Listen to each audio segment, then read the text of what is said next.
these plots. And this is important here. The DA is arguing together.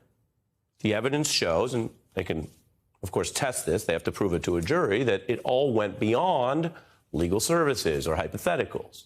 Powell busted for the plans first exposed by the Jan 6 committee, where she, Trump, and Giuliani plotted to appoint her as special counsel with a specific Georgia portfolio. That's the allegation. Here's some of the testimonial evidence. What they were proposing, I thought was nuts. Flynn screamed at me that I was a quitter and everything, kept on standing up and turning around and screaming at me.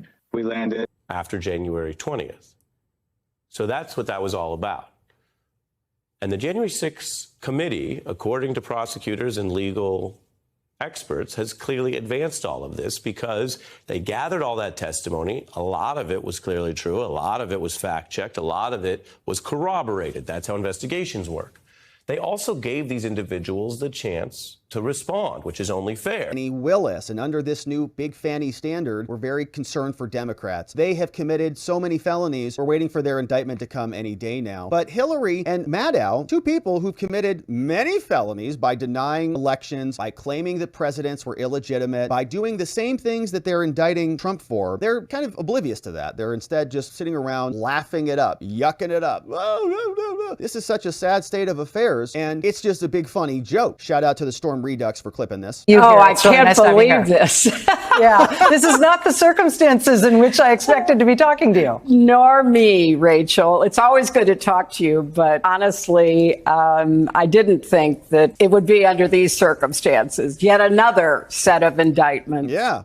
Do you feel satisfaction in that? You warned the country, essentially, that he was going to try to end democracy, but most of the country didn't believe she's it. satisfied. Well, it's hard to believe. I don't feel any satisfaction. I feel great, just great, profound sadness that we have a former president who has been indicted for so many charges that went right to the heart of whether or not our democracy would survive. And we don't know yet what the charges coming out of Georgia are, but he set out to defraud the United States of America and the citizens of our nation. He used tactics of harassment, intimidation.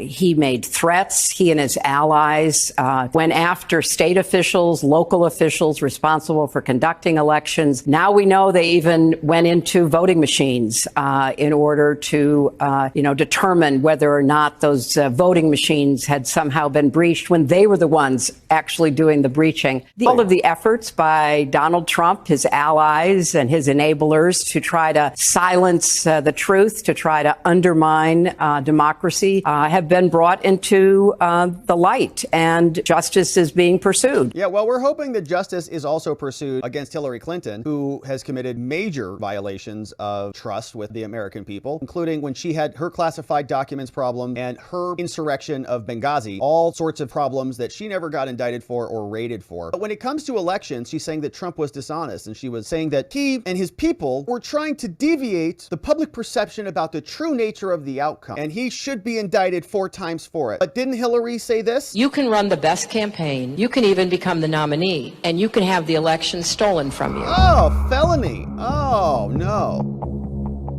Illegal. How can you win with Russian interference, though? That's what real I'm thing. scared about in 2020. But rightly. Because I think he's an illegitimate president that didn't really win. So how do you fight against that in 2020? You are absolutely right. Kamala, he's felony. an illegitimate president in my mind. Would you be my vice presidential candidate?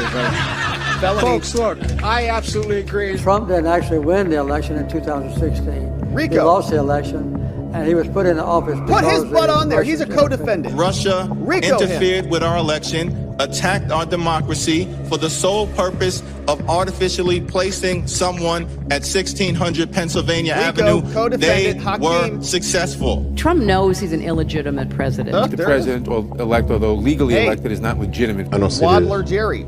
President-elect as a legitimate president. You said you believe that Russia's interference altered the outcome of the election. I do. We have a president who, if in fact it is proven, has been assisted by the Russians and may in fact not be a legitimate president. The one thing that Trump is fearful of when it comes to his being president is that finally we will see how illegitimate his victory actually was. Wow. I have an objection. I object to the 15 votes of the state of North Carolina. I object because people are horrified. He's an illegitimate president. Our election was hijacked. There is no question. Congress has a duty to hashtag protect our democracy and hashtag follow the facts. John Lewis is completely right. There is a cloud of illegitimacy around the election of Donald Trump. People. The Russians interfered with his election. James Comey and the FBI interfered with his election. The fake news industry interfered with his election. Trump knows he's an illegitimate president who got illegitimate foreign help. Do you believe Trump is a legitimate president? What I believe is that there's no question that the outcome of this election was affected by the Russian interference. There absolutely is a cloud of illegitimacy. So that legitimacy is in question, yes. So that was a very tainted election, and in that sense, it's illegitimate. Why do you think the president is going to such great lengths to essentially prove that he beat you? Because he knows he didn't. He knows he's an illegitimate president. Wow. Stolen emails, stolen drone, Karine Jean-Pierre. stolen election. Get her too. Welcome to the world of unprecedented Trump. So do you believe President Trump is an illegitimate president? Based on what I just said, which I can't retract. He tweeted in February 2018, quote, "The more we learn about the 2016 election, the more illegitimate it becomes. America deserves to know whether we have a fake president in the Oval Office." The Russian attempt to have the election, and frankly, the FBI is weighing in on the election, I think makes his election illegitimate. There was a widespread understanding that this election was not on the level.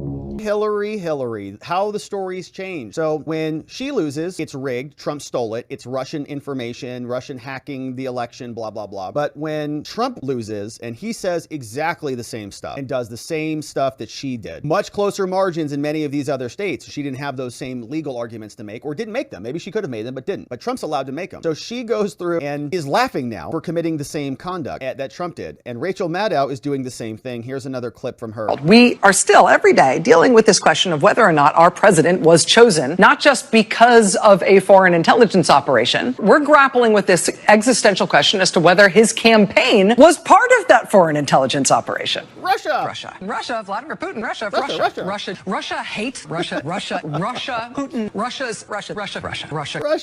Russia, all the time. That's all they said. So I think that they should all be indicted. There should be a Rico case open. Some attorney general in some states should just open one. It doesn't even matter. If Fanni Willis can just find a couple things in their local state and then go to Michigan, Arizona, Pennsylvania, wherever, then why not? Indict them all because they